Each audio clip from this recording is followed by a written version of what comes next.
Halo, selamat datang kembali di channel ini. Jika Anda penikmat kisah-kisah yang membuka wawasan, pastikan Anda telah berlangganan dan menyalakan lonceng notifikasi, karena cerita yang akan kita telusuri bersama hari ini bukan sekadar kisah biasa. Pernahkah Anda merasa bahwa kita hidup di zaman di mana segala sesuatu tampak transparan, namun justru ada kebenaran besar yang tersembunyi di depan mata? Sesuatu yang luar biasa baru saja terungkap dari bumi Yerusalem. Dan ketika saya katakan luar biasa, saya merujuk pada sesuatu yang benar-benar menggetarkan fondasi dari semua yang kita pahami tentang nubuat kuno dan takdir manusia. Apa yang akan saya bagikan ini bukan sekadar berita biasa, bukan headline sensasional yang akan Anda lupakan besok. Apa yang terjadi saat ini di Tanah Suci memiliki potensi untuk mengubah segalanya.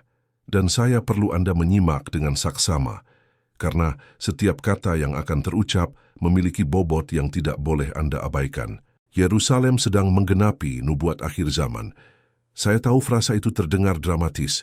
Saya paham, Anda mungkin telah mendengar pernyataan serupa ratusan kali sepanjang hidup Anda. Tapi kali ini berbeda, sangat berbeda. Kali ini kita memiliki bukti geologis. Kali ini kita memiliki data ilmiah. Kali ini sains modern menemukan sesuatu yang ternyata telah tertulis ribuan tahun lalu dalam teks-teks kuno yang sayangnya terlalu sering diabaikan oleh sebagian besar umat manusia. Dan yang paling menggelisahkan, hampir tak seorang pun yang membicarakan ini. Media arus utama diam 1000 bahasa. Lembaga akademik seolah memalingkan muka. Sementara itu, di bawah tanah Yerusalem, sesuatu sedang bersiap. Sesuatu yang telah dinubuatkan sejak ribuan tahun silam dan yang kini sedang menunggu momen yang tepat untuk mewujud. Mari saya ajak Anda ke sebuah tempat spesifik, sebuah tempat yang mungkin pernah Anda lihat dalam foto, tetapi makna sesungguhnya luput dari perhatian. Saya bicara tentang Bukit Zaitun. Bukit ini terletak di sebelah timur kompleks Bukit Bait Suci di Yerusalem.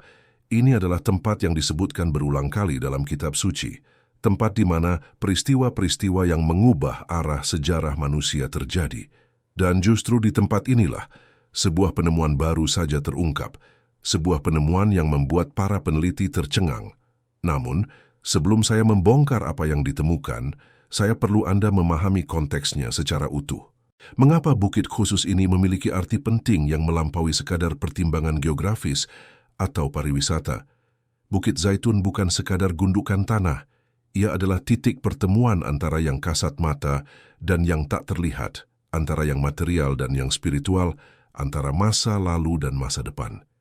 Dan apa yang hendak terjadi di sana bisa menjadi pemicu peristiwa-peristiwa yang akan mengubah realitas sebagaimana kita kenal. Jadi, mengapa Bukit Zaitun begitu istimewa? Untuk memahaminya, kita perlu mundur sejenak, mendengar kembali gema sejarah yang tertanam di bebatuan dan tanahnya. Dalam kitab Kisah Para Rasul, pasal 1, diceritakan suatu peristiwa luar biasa. Para murid Yesus berkumpul di Bukit Zaitun ketika sesuatu yang sama sekali tak terduga terjadi. Saat Yesus terangkat naik ke awan-awan, 2 sosok malaikat menampakkan diri di hadapan para murid yang tercengang. Makhluk surgawi ini menyampaikan sebuah pesan yang bergema sepanjang abad. Dengan jelas mereka berkata bahwa tempat yang sama, titik geografis persis di mana para murid berdiri itulah yang akan menjadi panggung untuk Sang Mesias kembali menginjakkan kakinya. Coba Anda renungkan sejenak betapa dahsyatnya makna ini. Kita tidak sedang berbicara tentang lokasi simbolis atau metafora belaka. Kita sedang membicarakan koordinat geografis yang spesifik. Sebuah titik di peta yang telah ditunjuk 2000 tahun lalu sebagai tempat bagi peristiwa yang masih akan datang. Sungguh suatu janji yang terpateri pada suatu lokasi fisik. Namun tunggu dulu.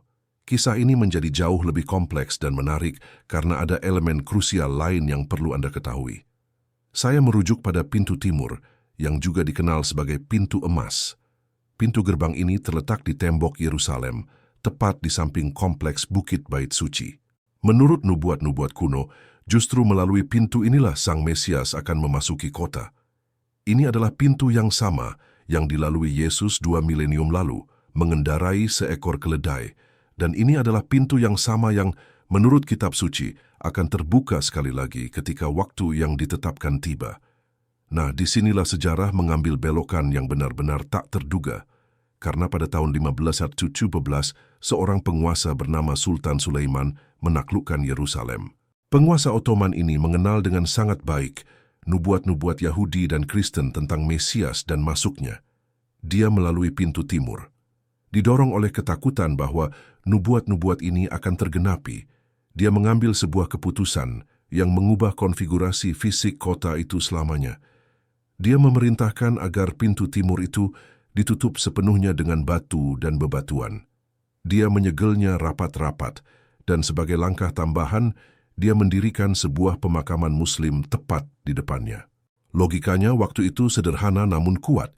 Dengan menutup pintu dan menempatkan area pemakaman di depannya yang dianggap najis menurut tradisi imamat Yahudi, maka seorang Mesias yang juga adalah imam tidak mungkin bisa melaluinya. Dia percaya langkah ini akan menghalangi segala kemungkinan terwujudnya nubuat itu. Coba pikirkan ini sejenak. Seorang penguasa yang sangat berkuasa, lebih dari 500 tahun yang lalu, begitu yakin akan kebenaran nubuat-nubuat ini, sampai-sampai dia mengambil tindakan fisik untuk mencoba mencegah penggenapannya. Dia tidak mengabaikannya, dia tidak mengejeknya. Dia menganggapnya begitu serius hingga mengubah struktur fisik salah satu kota tersuci di dunia. Itu memberitahu kita sesuatu tentang kekuatan yang telah dimiliki ramalan-ramalan ini atas pikiran manusia sepanjang sejarah.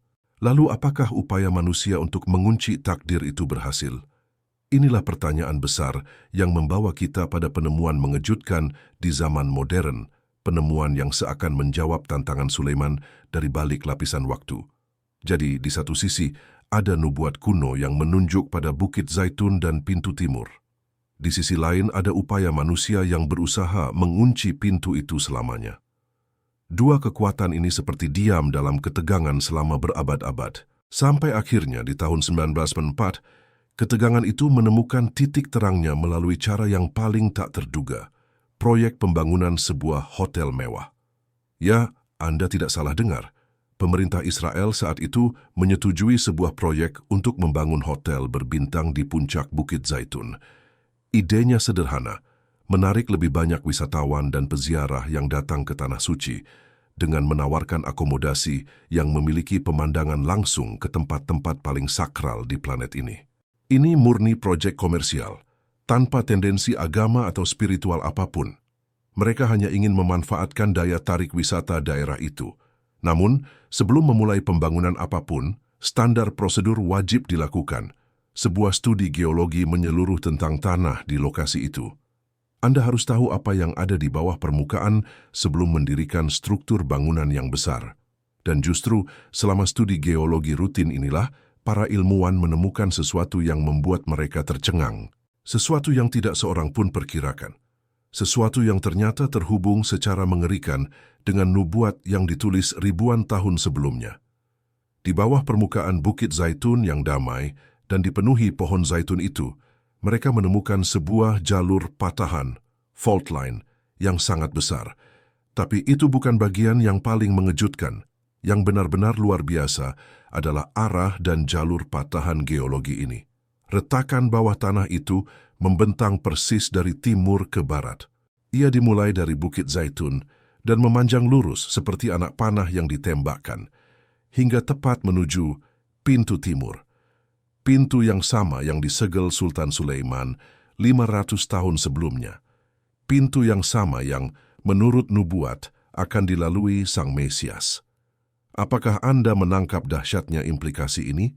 Kita memiliki sebuah nubuat yang ditulis sekitar 500 tahun yang lalu dalam kitab Zakharia pasal 14 ayat 4, yang dengan jelas menyatakan bahwa Bukit Zaitun akan terbelah menjadi dua dari timur ke barat, membentuk sebuah lembah yang sangat besar. Separuh bukit akan bergeser ke utara dan separuhnya lagi ke selatan. Dan kini sains modern telah menemukan bahwa memang ada sebuah patahan geologi yang berjalan persis ke arah itu, siap untuk menghasilkan persis hasil yang dinubuatkan itu. Jika suatu gempa bumi dengan kekuatan cukup terjadi di sepanjang garis patahan ini, bukit itu akan terbelah persis seperti yang digambarkan. Ini bukan kebetulan. Peluang matematis bahwa ini hanya sekadar kebetulan belaka sangatlah kecil, hampir mustahil. Kita sedang berbicara tentang korelasi langsung antara teks kuno dan bukti geologi modern. Kita sedang membicarakan prediksi spesifik tentang arah dan hasil yang ternyata cocok sempurna dengan struktur fisik tanah. Dan segalanya ini terungkap secara tidak sengaja saat mereka hanya berniat membangun sebuah hotel. Namun cerita tidak berhenti di sini karena Anda perlu memahami implikasi lengkap dari penemuan ini. Dan implikasi itu lebih dalam dari sekadar retakan di tanah. Jadi patahan itu ada, keterkaitannya dengan nubuat terbukti secara geologis. Tapi ini membawa kita pada sebuah pertanyaan yang jauh lebih mengusik daripada sekadar fakta di lapangan. Bagaimana mungkin para nabi kuno yang hidup ribuan tahun sebelum ilmu geologi modern lahir dapat mengetahui dengan tepat tentang keberadaan sebuah patahan tektonik spesifik? Mereka tidak memiliki alat pengukur seismik, tidak punya pengetahuan tentang lempeng bumi, tidak ada cara apapun untuk mengetahui apa yang tersembunyi di perut bumi. Namun mereka menggambarkan secara rinci apa yang justru ditemukan para ilmuwan di abad ke-20. Hanya ada beberapa penjelasan logis, dan semuanya mengajak kita untuk melonggarkan batasan pemikiran kita yang biasa. Mungkin, seperti yang diyakini tradisi agama, ini adalah pengetahuan yang diwahyukan. Para nabi mendapat akses pada suatu kebenaran yang melampaui batas ruang dan waktu, sebuah visi ilahi yang menyertakan detail fisik dunia. Atau dari sudut pandang psikologi yang lebih dalam, mereka mungkin menyentuh apa yang disebut alam bawah sadar kolektif, sebuah lapisan pengetahuan umat manusia yang terakumulasi, yang mungkin menyimpan pola-pola alam termasuk struktur bumi, yang bisa diakses dalam keadaan kesadaran tertentu.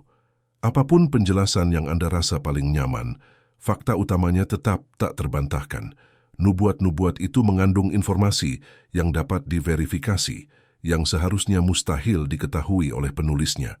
Dan ini memaksa kita untuk mempertimbangkan kembali pemahaman kita tentang hakikat ramalan, pengetahuan, dan realitas itu sendiri. Namun, mari kita lihat implikasi praktisnya.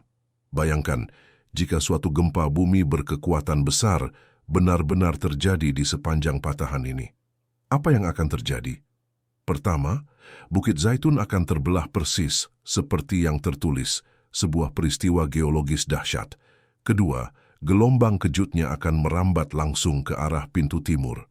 Batu-batu besar yang diperintahkan Sultan Sulaiman untuk menutup pintu itu akan runtuh, tembok itu akan roboh, dan jalan masuk itu akan terbuka sepenuhnya.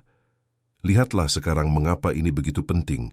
Upaya manusia untuk mencegah penggenapan nubuat justru akan menjadi sia-sia. Karena alam sendiri, struktur geologi planet ini, seolah-olah telah dirancang untuk memastikan bahwa apa yang diramalkan itu terjadi. Tidak peduli berapa banyak batu yang ditumpuk, tidak peduli berapa banyak penghalang yang dibangun. Saat waktunya tiba, kekuatan bumi sendiri yang akan membuka jalan. Ini bukan hanya tentang batu dan tanah. Ini adalah simbol yang sangat kuat bagi kita semua. Pintu timur yang tersegel itu mewakili segala hal dalam diri dan peradaban kita yang kita tutup-tutupi, kita kunci rapat-rapat, bagian dari kebenaran, potensi, atau perubahan yang kita takuti. Upaya Sulaiman adalah metafora sempurna dari resistensi manusia terhadap transformasi yang tak terhindarkan. Dan patahan di Bukit Zaitun adalah pengingat bahwa tekanan dari kebenaran yang tertahan itu terus menumpuk di bawah permukaan. Ia menunggu. Dan suatu saat ketegangan itu harus dilepaskan, menghancurkan segala penghalang yang kita buat, membuka apa yang telah kita kunci. Penemuan geologi ini dengan demikian menjadi lebih dari sekadar data. Ia adalah cermin bagi kondisi zaman kita. Kita hidup di era ketidakpastian yang luar biasa, di mana sistem lama retak, ketegangan global memanas, dan banyak orang merasakan kekosongan makna. Dari perspektif ini, akhir zaman yang dinubuatkan bukanlah sekadar malapetaka luar, tetapi proses pembersihan dan pembaruan yang mendesak, baik secara kolektif maupun dalam diri setiap individu. Lalu di tengah bayangan perubahan besar ini, bagaimana seharusnya kita bersikap? Apakah kita menutup mata dalam ketakutan atau justru memberontak seperti Sulaiman? Atau ada pilihan ketiga? Pilihan ketiga itulah yang sesungguhnya menjadi inti dari pesan semua nubuat ini. Bukan tentang ketakutan atau penolakan, melainkan tentang kesadaran dan partisipasi aktif. Ini adalah panggilan untuk bertransformasi dari dalam keluar. Seringkali ketika orang mendengar tentang akhir zaman, reaksi alaminya adalah terjerumus ke dalam salah satu dari dua ekstrim. Yang pertama adalah ketakutan obsesif. Terlalu terpaku pada bayangan malapetaka hingga kita lumpuh, tidak bisa lagi hidup dengan tenang dan bermakna di saat ini. Segalanya dilihat sebagai pertanda kehancuran. Ekstrem kedua adalah penyangkalan total. Kita menganggap semua ini sebagai omong kosong, cerita dongeng, dan terus hidup seolah-olah dunia akan terus seperti ini selamanya. Kita menutup mata terhadap semua tanda perubahan yang ada di sekitar kita. Kedua sikap ini, meski tampak berlawanan, sama-sama berasal dari tempat yang sama. Ketakutan akan kehilangan kendali. Namun, ada jalan tengah yang bijak, jalan yang menuntut kematangan batin. Jalan itu adalah mengambil nubuat dan bukti ini dengan serius, tanpa membiarkannya mencuri kedamaian dan tujuan hidup kita di saat ini. Ini tentang kewaspadaan tanpa kecemasan, persiapan tanpa paranoia. Lalu, seperti apa bentuk persiapan yang dimaksud? Bukan dengan mengumpulkan persediaan makanan bertahun-tahun atau mengurung diri di bunker. Persiapan yang paling hakiki justru bersifat internal dan relasional. Pertama, persiapan internal. Ini adalah pekerjaan mengenali diri sendiri, menghadapi bayangan dan luka yang kita sembunyikan, menyatukan aspek-aspek kepribadian yang terpecah, dan membangun ketenangan batin yang tidak bergantung pada keadaan luar. Ketika gempa kehidupan datang, dan ia akan datang dalam berbagai bentuk, orang yang telah melakukan pekerjaan batin ini akan tetap berdiri tegak. Ia bisa melihat makna di balik kekacauan dan menjadi titik ketenangan bagi orang lain. Kedua, persiapan relasional. Kita tidak dirancang untuk melalui masa sulit sendirian. Kembali membangun komunitas yang tulus, jaringan saling mendukung, dan hubungan yang dalam adalah benteng terkuat kita. Individualisme ekstrim zaman modern justru membuat kita rapuh. Kekuatan kita terletak pada kebersamaan. Ketiga, bersikap aktif di masa kini. Nubuat tentang masa depan tidak boleh menjadi alasan untuk menunda hidup. Justru sebaliknya, ia harus memacu kita untuk hidup lebih sepenuhnya, lebih penuh cinta kasih, dan lebih bertanggung jawab hari ini. Setiap kebaikan yang kita tabur, setiap kebenaran yang kita ucapkan, setiap pintu batin yang kita buka sukarela adalah partisipasi kita dalam membentuk dunia baru yang lahir dari proses transformasi ini. Pada akhirnya, Bukit Zaitun yang terbelah adalah juga gambaran dari hati dan pikiran kita yang terbuka terhadap kebenaran yang lebih luas. Pintu timur yang terkunci adalah potensi diri kita yang masih terpenjara. Dan Sang Mesias yang masuk melalui pintu itu bukanlah figur luar yang menunggu untuk menyelamatkan kita pasif, melainkan prinsip pencerahan dan penyatuan yang bangkit dari dalam diri kita sendiri. Kita tidak hanya menunggu sebuah peristiwa geologi di Yerusalem. Kita diajak untuk mengalami gempa kesadaran yang memisahkan cara berpikir lama dengan yang baru. Kita diajak untuk membongkar tembok, prasangka, dan ketakutan yang menyumbat hati kita.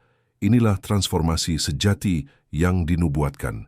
Lalu apa yang terjadi dengan proyek hotel mewah yang memulai semua penemuan ini? Proyek itu akhirnya dibatalkan dengan alasan yang tidak pernah dijelaskan sepenuhnya. Seolah-olah tanah itu sendiri menolak untuk dibebani oleh struktur duniawi yang dangkal karena ia menyimpan sebuah rahasia dan misi yang jauh lebih agung. Demikian pula, hidup kita punya misi yang lebih dalam daripada sekadar mengejar hal-hal permukaan. Saatnya menyelami yang lebih dalam. Maka kita tiba pada titik refleksi terakhir. Apa arti semua ini bagi Anda dan saya hari ini di tengah rutinitas kita yang sibuk? Penemuan patahan di Bukit Zaitun itu nyata. Keterkaitannya dengan nubuat yang berusia ribuan tahun sulit disangkal. Ia bukan lagi sekadar keyakinan imani, tetapi telah menjadi sebuah fenomena yang menjembatani spiritualitas dan sains. Dan ia mengirimkan sebuah pesan yang jelas. Kita hidup dalam zaman di mana yang tersembunyi mulai terungkap dan yang lama sedang bersiap untuk berganti. Namun, inti dari seluruh perjalanan ini bukanlah untuk menebak kapan persisnya gempa itu akan terjadi. Bukan untuk menghitung hari-hari dengan cemas. Esensinya adalah bagaimana kita menjalani hidup kita di masa peralihan ini. Oleh karena itu, izinkan saya untuk meninggalkan Anda dengan beberapa refleksi sederhana sebagai bekal. Pertama, transformasi adalah satu-satunya kepastian. Kita mungkin berpikir bisa menghindari perubahan besar dengan berpura-pura tidak melihatnya. Itu ilusi. Pilihan kita hanya satu. Apakah kita akan menjadi penonton yang pasif yang terseret arus, atau rekan pencipta yang sadar yang membantu membentuk arah perubahan itu dengan nilai-nilai dan kesadaran kita? Kedua, ketakutan adalah musuh terbesar. Bukan bencana di luar sana, melainkan ketakutan dalam diri yang melumpuhkan. Melepaskan diri dari ketakutan bukan berarti bersikap nekat, tetapi memilih untuk berdiri di atas landasan pemahaman dan penerimaan.